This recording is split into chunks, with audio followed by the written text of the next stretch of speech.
El Instituto Mexicano de la Radio presenta Nada sin nosotros ni nosotras.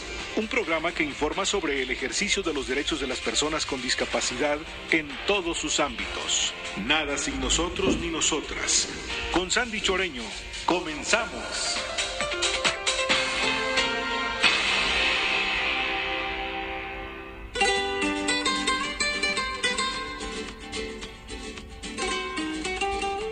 Estamos en una emisión más de Nada sin nosotros ni nosotras. El día de hoy vamos a tener una entrevista con una experta en derechos humanos, género y discapacidad. Y también vamos a tener la colaboración de Nada sin la música con Álvaro Robles y de Nada sin el cine con Francisco de León.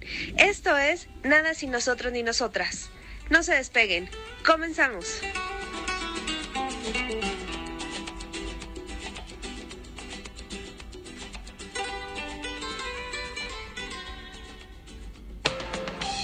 Nada sin el cine.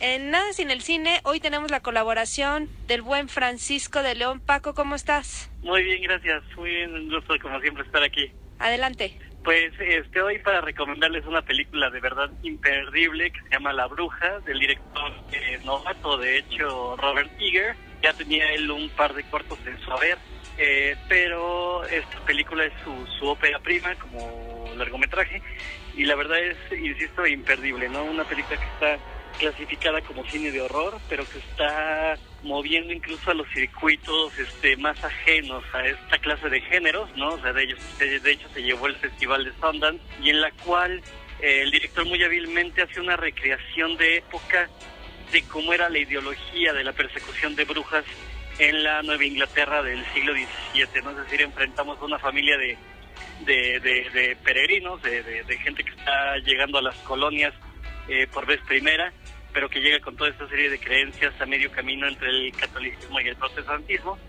y tienen que enfrentar esta aparición sobrenatural, ¿no? De verdad, cinematográficamente hablando, es una película impecable que deben de ver.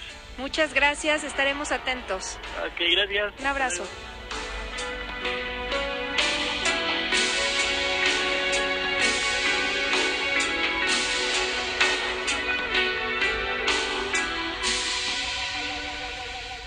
La entrevista.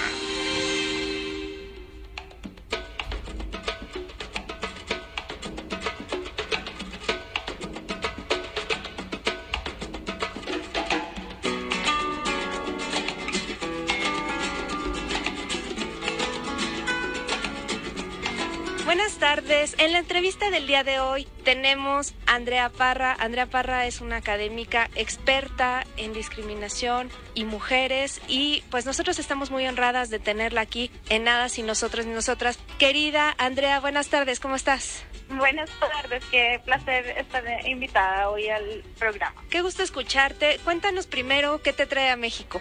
Pues estoy haciendo un trabajo con colegas que trabajan en derechos de personas con discapacidad y también en la UNAM, en el programa universitario de derechos humanos, y también con la profesora Estefanía Vela del CIDE, que está organizando unas jornadas de formación sobre políticas públicas y género y derecho. Y fui invitada para hacer una sesión más tarde hoy sobre políticas sobre discapacidad y género. También estaré esta semana en un pequeño espacio con personas que trabajan en la Suprema Corte de Justicia. Muy bien, pues todo tu expertise nos sirve mucho en este programa que es específico para la atención de personas con discapacidad, querida Andrea. Y pues primero, ¿qué te parece si te presentas con nosotros? Claro que sí. Como dijiste, mi nombre es Andrea Parra, soy abogada de formación y también tallerista experiencial. Trabajo mucho con grupos de activistas en diferentes temas, y realmente mi interés profesional y las oportunidades que he tenido de trabajar han sido sobre todo en los cruces de discriminación. Entonces, cruce de discriminación por género y discapacidad, por estatus migratorio y diferentes temas que afortunadamente mi carrera me ha dado la posibilidad de trabajar.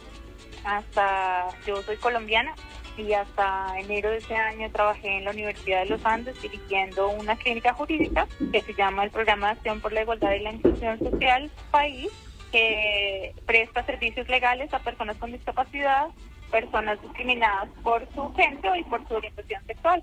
Y todos los cruces entre ellos trabajábamos allí. Tuve la oportunidad de trabajar con personas con discapacidad privadas de la libertad en cárceles. Trabajamos todo el tema de esterilización de personas con discapacidad, esterilización sin su consentimiento, todo el tema de interdicción y capacidad jurídica, temas de acceso a la educación inclusiva, acceso a la salud, violencias. Entonces tuve la oportunidad de conocer muchísimos casos que involucraban discriminación en contra de personas con discapacidad y los cruces entre discapacidad y género también. Perfecto. Y pues te acaban de dar una distinción en la Universidad de Washington. Me parece que vas a estar ahí dando algunas clases, ¿no? Sí, a partir de julio estaré enseñando en la Clínica de Justicia Migratoria, que también tiene cruces con temas relacionados con orientación sexual y con discapacidad. Entonces es una nueva aventura que comienza. Pues muchas felicidades. Gracias. Pues empecemos hablando de un pequeño diagnóstico y hagamos un cruce sobre mujeres y discapacidad. ¿Qué te parece? Bueno, me parece excelente. Pues empecemos entonces. ¿Cuál sería tu primer diagnóstico para este fenómeno, mujeres y discapacidad? Pues una de las cosas que he aprendido en el curso de mi profesión es que las mujeres con discapacidad son altamente invisibilizadas, tanto por las organizaciones que trabajan por personas con discapacidad como por las organizaciones de mujeres. Entonces la situación de las mujeres con discapacidad es supremamente desconocida para los dos movimientos. Uno de los problemas grandes es el tema de registro. No sabemos, por ejemplo, una experiencia en Colombia es las entidades del Estado registran la discapacidad de una manera completamente diferente y en el caso de las variables de género también es bastante complejo. Entonces, por un lado, como la invisibilización por los datos oficiales que tienen los gobiernos y los estados, a pesar de que en Latinoamérica la mayoría de los estados y México es también parte de eso, ya ratificaron la Convención de Naciones Unidas sobre los Derechos de las Personas con Discapacidad, que es un instrumento internacional de derechos humanos muy importante porque fue promovido justamente por el Movimiento Internacional de Personas con Discapacidad y además contiene un artículo específicamente dedicado a mujeres con discapacidad porque se reconoce la discriminación interseccional por género y por discapacidad genera unas barreras muy concretas para las mujeres con discapacidad, mujeres y niñas. Uno de los temas que hemos trabajado más, por ejemplo, el tema de educación sexual para niñas y mujeres con discapacidad, supremamente escaso en los países.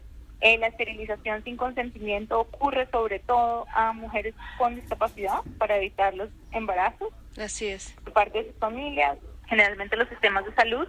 En muchas ocasiones las mujeres con discapacidad psicosocial enfrentan situaciones de violencia en las que se cuestiona su capacidad de ejercer la maternidad, su posibilidad de cuidar sus hijos. Entonces, no, incluso cosas básicas como el disfrute sexual, ¿no? Totalmente. Entonces la sexualidad de las personas con discapacidad es como un tabú todavía en nuestra sociedad. Se piensa que las personas con discapacidad son asexuales o hipersexuales, pero de ninguna manera seres sexuales que experimentan placer y que tienen deseo o que son deseables por el otro lado, ¿no? Como las imágenes de las personas con discapacidad que tenemos en los medios, como son personas que no son deseables o que no se deben casar o que es un problema que tengan relaciones de pareja, en fin. Y mucho menos se habla de orientación sexual en el caso de personas con discapacidad. Entonces, pensar una persona con discapacidad con pareja, terrible, pero pensar una persona lesbiana o gay con discapacidad, ya eso es como inimaginable. O transexual, ¿no? O personas trans con discapacidad, claro, también. ¿Tienes alguna experiencia con personas con discapacidad que vivan en situación de calle? Pues sí, digamos, una de las cosas que, no tan profundamente como quisiera, pero sí una de las cosas que intentamos explorar de alguna manera fue todo el tema de trata de personas con discapacidad para mendicidad y explotación en las calles, y de esto es muy difícil encontrar información. También por parte, digamos, de las personas que no tienen una vivienda familiar, o tuvimos casos también de abusos familiares que dejan a las personas en la calle utilizando el sistema jurídico. Por ejemplo, tuvimos el caso de un hombre sordo cuya mamá murió, él vivía en la casa de la madre, la hermana decidió ponerlo bajo interdicción, bajo tutela, y quedar como la guarda, y lo sacaron inmediatamente de la casa. Entonces no tenía un lugar de vivienda. Está todo el tema de exclusión de los sistemas y las políticas de vivienda, porque no hay viviendas accesibles para personas con movilidad reducida o personas con discapacidad visual, por ejemplo. Y esto se traduce en la precarización de la situación de vivienda para las personas con discapacidad. Por otra parte, muchas nunca llegan a tener un espacio propio porque siempre se genera una situación de dependencia con las familias, hay una institucionalización masiva de las personas con discapacidad, entonces muchísimas, cientos de miles de personas viven en instituciones por muchísimos años de su vida, que son espacios restrictivos de su libertad de locomoción, no les dejan salir, controlan incluso como el acceso a anticonceptivos, es decir, que hay anticoncepción forzada, no les dicen. Entonces todo esto es un tema también, la institucionalización, digamos, las personas que viven en instituciones por toda su vida son personas sin hogar, y a veces es difícil entender eso porque nos imaginamos que solo las personas que habitan en la calle, pero realmente nuestros estados tienen unos sistemas de institucionalización masiva que dejan a muchísimas personas con discapacidad sin hogar.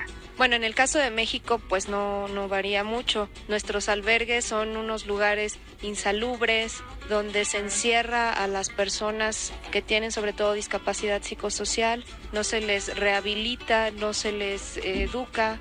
No se hace absolutamente nada por ellos, al contrario, lo único que hace es privarlas de su libertad. Vamos a ir a un corte y regresamos a Nada Sin Nosotros Ni Nosotras. Regresamos.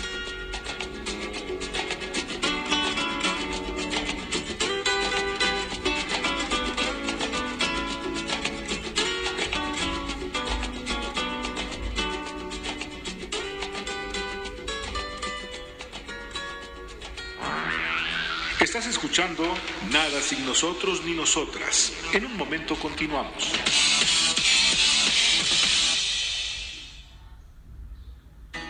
XEDTL, Radio Ciudadana, 660 AM, Instituto Mexicano de la Radio, IMER. En 3 años de trabajo, junto con el gobierno de la Ciudad de México, estamos construyendo la interconexión del segundo piso de la ciudad con la caseta de Tlalpan, que conectará al periférico sur con la autopista México-Cuernavaca, que en horas pico disminuirá en 1 hora y media el tiempo de salida de la zona hacia la autopista. 3 años es apenas la mitad. Vamos por mucho más para la Ciudad de México. Mover a México. Gobierno de la República. Este programa es público ajeno a cualquier partido político. Queda prohibido el uso para fines distintos a los establecidos en el programa. Radio Ciudadana. 13 años. 13 activistas. 13 años de pluralidad. Ernesto Che Guevara nació en una familia acomodada de Argentina. Distintos viajes por Latinoamérica le hicieron participar en diversos movimientos contestatarios y adoptar la ideología marxista. Se convirtió en amigo de Fidel y Raúl Castro y se transformó en una figura fundamental en el triunfo de la Revolución Cubana. Fue capturado en Bolivia en 1966 y ejecutado 1 año después. Radio Ciudadana. 13 años. 13 activistas. 13 años de pluralidad. Ya regresamos. Escuchas Nada Sin Nosotros Ni Nosotras.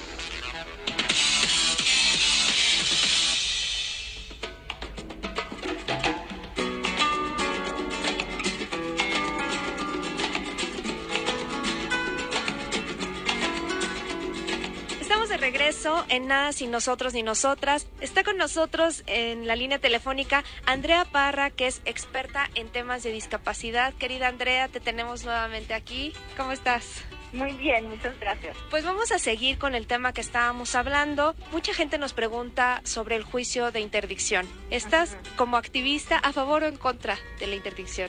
Realmente, hoy en día, esto ya no es un tema de opinión. Es una obligación de los estados eliminar la institución de la interdicción. Así es. Como un mecanismo de sustitución de la ciudadanía y de la voluntad de las personas, de la capacidad de las personas con discapacidad. Lo que nos dice la Convención es que todas las personas con discapacidad tienen derecho a la capacidad jurídica plena. Así es. Y que debemos pasar de un sistema que sustituye la capacidad jurídica a un sistema de toma de decisiones con apoyo. Ahora, yo entiendo claramente los miedos y las preguntas que tienen las familias de las personas con discapacidad intelectual, sobre todo en relación con la interdicción. Obviamente, ninguna de sus familias quiere que sus hijos queden desprotegidos después de su muerte, que sean vulnerables a abusos, haya terceros que se aprovechen de ellos.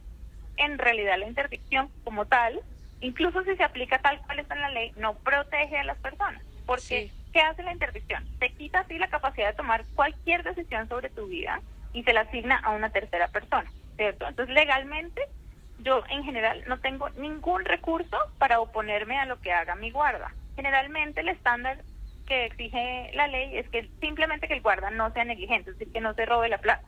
Pero la ley no va a determinar que un guarda está actuando inadecuadamente si institucionaliza a la persona, por ejemplo. Muchas familias nos dicen a nosotros, pues yo sí quisiera que el hermano esté al cuidado de mi hijo con discapacidad, pues yo la verdad no sé con quién se va a casar mi otro hijo, no sé si vaya a vivir fuera del país algún día. Y esto implica una relación forzosa de dependencia. Sí. De las personas con discapacidad. Realmente lo que significa tener capacidad jurídica plena en un sistema de toma de decisiones con apoyo es que yo puedo identificar un proyecto de vida propio y además puedo identificar qué apoyos necesito para tomar decisiones que me permitan cumplir con ese proyecto de vida propio.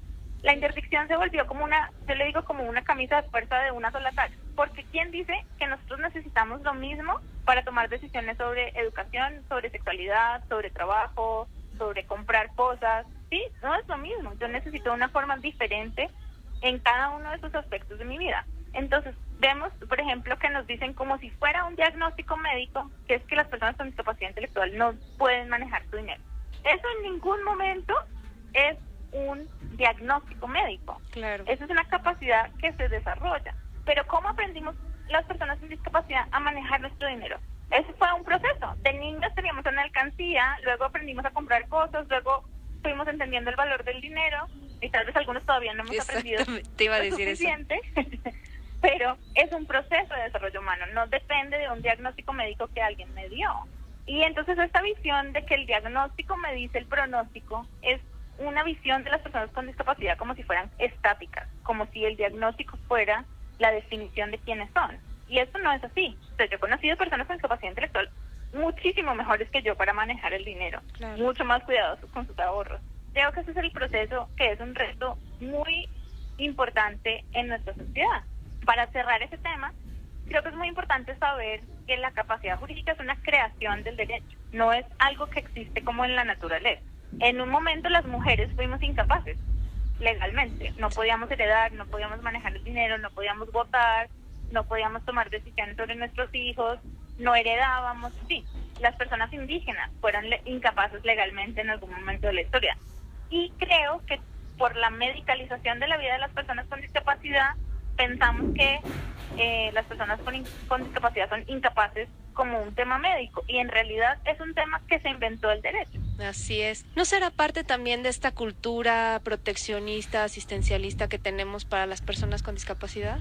Claro, definitivamente tenemos esta visión de que las personas con discapacidad son una carga para la sociedad, que es una obra de caridad tenerlas en algún lugar y que hay que protegerlas, que son vulnerables. Pero la verdad es que si uno piensa y mira, no hay como ningún caso en que la interdicción realmente se traduzca en protección real, ¿sí? O sea, nadie realmente, en los casos cuando nos sentábamos a analizar con la familia, bueno, ¿de qué manera la interdicción lo protege a usted si usted ya se murió? O sea, como, pues hay un tercero, ¿sí? Pero usted no nada le garantiza que su hijo con discapacidad, que usted está criando para que sea una persona en la sociedad, que pueda decir las cosas, que sea más independiente, vaya a poder decir, no me gusta la decisión que está tomando mi guarda, y puede hacer algo, no puede hacer nada. Así es. ¿Alguna acción afirmativa que haya sido, que hayas atestiguado para las personas con discapacidad, que haya sido exitosa? Pues este siempre es un tema complejo. En las acciones afirmativas que más se han utilizado son en temas laborales. Entonces, por ejemplo, se da beneficios tributarios a empleadores que contraten personas con discapacidad. Pero estas medidas siguen estando llenas de prejuicios. O sea, yo creo que las acciones afirmativas, uno, deben pensarse siempre como acciones temporales, y dos, deben estar rodeados de cambio en las circunstancias. Ese es un tema cuyo impacto ha sido difícil de entender. En México, por ejemplo, sé que hay una universidad que tiene en Monterrey 20% de sus estudiantes son estudiantes con discapacidad. Y entiendo que no es una situación que sea como que la universidad tiene una cuota o algo por el estilo, pero sí que la universidad ha hecho todo un proceso de cambio de políticas, de cambio de prácticas, que han permitido el mayor ingreso de personas con discapacidad. Entonces, yo creo que la acción afirmativa por sí sola es una medida compleja de generar un impacto estructural, Creo que yo no estoy en contra de que haya normas de acción afirmativa y de hecho la convención reconoce que son viables bajo la convención, pero sí creo que las acciones afirmativas por sí solas no se traducen en modificaciones estructurales. Cerremos nuestra conversación, querida Andrea, con discapacidad y acceso a la justicia. Hace unos días aquí en la Ciudad de México encarcelaron a un chico que robó 24 pesos en Soriana por una fruta y un refresco. Bueno, su derecho de acceso a la justicia se vio violentado. ¿Cuál es tu experiencia al respecto? Pues definitivamente el acceso a la justicia es un derecho completamente denegado de manera sistemática a las personas con discapacidad. Casos en que personas con discapacidad intelectual lleguen a solicitar ayuda de la fiscalía, por ejemplo, les dicen que no le toman la denuncia si no está con un acompañante, así sea una persona mayor de edad. En algunas legislaciones, las personas con discapacidad interdictas no pueden ser testigos en procesos judiciales. En otros casos, la manera en que no se le informa a las personas que tienen derecho a tener ajustes razonables. Entonces, por ejemplo, nosotros conocimos muchas personas con discapacidad intelectual en la cárcel que nunca le dijeron que tenía derecho a que la información se la pusieran en formato accesible o de fácil lectura. Nunca pasó, obviamente. Este es un derecho que generalmente se traduce en una violación sistemática por parte del Estado porque no adopta prácticas, ni políticas, ni mecanismos concretos para garantizar el acceso a la justicia de las personas. Y lo vemos en todas partes del proceso, desde el momento en que una persona pone la denuncia, bien sea como víctima, bien sea como acusado, si queda detenido en una cárcel, si le aplican medidas de seguridad y lo mandan a un hospital psiquiátrico. Por otra parte, las personas con discapacidad nunca son funcionarios de justicia, o sea, no hay jueces, no hay fiscales, no hay funcionarios que sean personas con discapacidad, lo que también genera que el sistema siga siendo completamente excluyente de las personas con discapacidad. Pues muy bien, querida, estamos siguiendo tus pasos, nos viene muy bien esta conversación que tenemos contigo y con toda la experiencia que tienes. Por favor, danos tus redes, ¿dónde te podemos seguir? Claro que sí, mi Twitter es @andrepárrafo y de esa manera también me encuentran en Facebook y siempre utilizo las redes sociales para difundir información sobre derechos de las personas con discapacidad, cosas que nos preocupan y temas de género y sexualidad y discapacidad en las que estamos trabajando. Pues muchísimas gracias, agradecemos esta conversación y agradecemos tu visita a México. Fuerte abrazo, querida. Gracias. Un fuerte abrazo y muchas gracias a toda la audiencia por escuchar. Gracias, hasta luego. Hasta luego.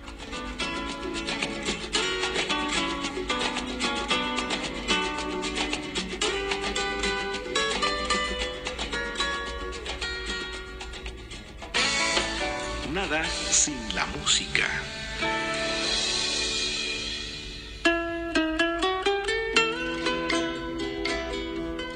En Nada sin la música, hoy tenemos la colaboración del buen Álvaro Robles. Álvaro, ¿cómo estás?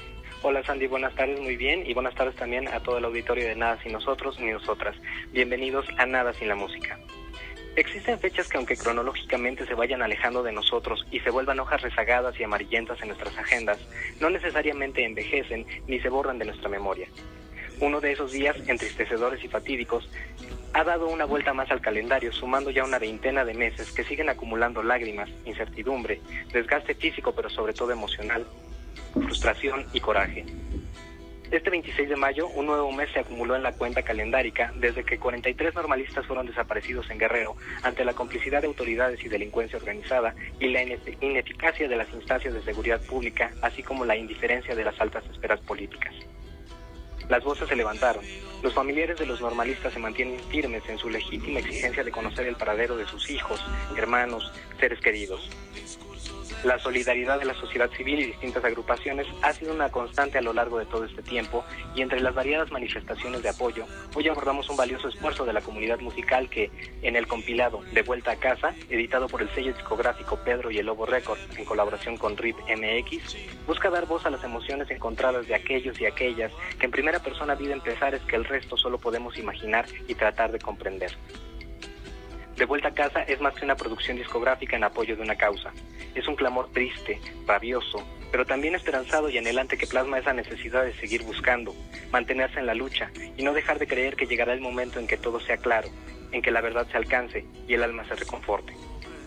La compilación fue lanzada digitalmente a mediados de 2015 y está conformada por 16 cortes interpretados por grupos como Botellita de Jerez y los Main Lagunas, y figuras de la escena independiente como Lian Ventura, De La Fonte Sensacional, Jazmín Solar y músicos de distintas latitudes y estilos. Estructurado en un mensaje indicado por el hilo conductor del dolor, la inconformidad y el reclamo, el discurso musical fluye por géneros como el folk, el pop e incluso por el soul y el hip hop. El contenido del álbum puede descargarse completo o en tracks independientes por aportaciones que van desde los 10 pesos y las ganancias se destinan en su totalidad a los familiares de los 43 estudiantes de la Escuela Normal Rural Raúl Isidro Burgos. Para apoyar, ingresen a bandcamp.com, sitio en el que pueden encontrar este material con las etiquetas De Vuelta a Casa y Ayotzinapa. Esperamos sus comentarios en las redes sociales del programa utilizando el hashtag Nada Sin La Música. Finalmente, les recuerdo que me pueden encontrar en Twitter como @alvarobles con V y una R, y por lo pronto no me queda más que desearles excelente fin de semana y excelente música. Muchas gracias, Álvaro. Nos escuchamos el próximo fin de semana. Nos escuchamos. Hasta pronto.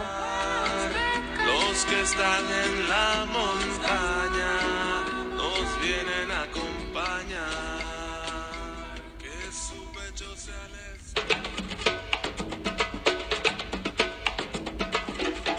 Por hoy se ha terminado nuestro programa, pero le agradecemos que nos haya sintonizado. Agradecemos también a nuestra especialista Andrea Parra que nos haya dado su opinión sobre estos diversos temas de los que hablamos. También agradecemos a Álvaro Robles y agradecemos a Francisco de León que nos hayan recomendado tanto música como cine, y a usted le pedimos que nos sintonice el próximo sábado en Nada Sin Nosotros ni Nosotras. Muchas gracias.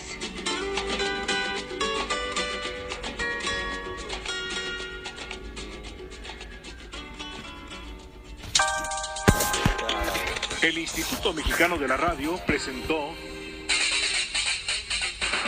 Nada Sin Nosotros ni Nosotras, un programa que informa sobre el ejercicio de los derechos de las personas con discapacidad en todos sus ámbitos. Nada Sin Nosotros, con Sandy Choreño, por Radio Ciudadana 660 AM. Instituto Mexicano de la Radio.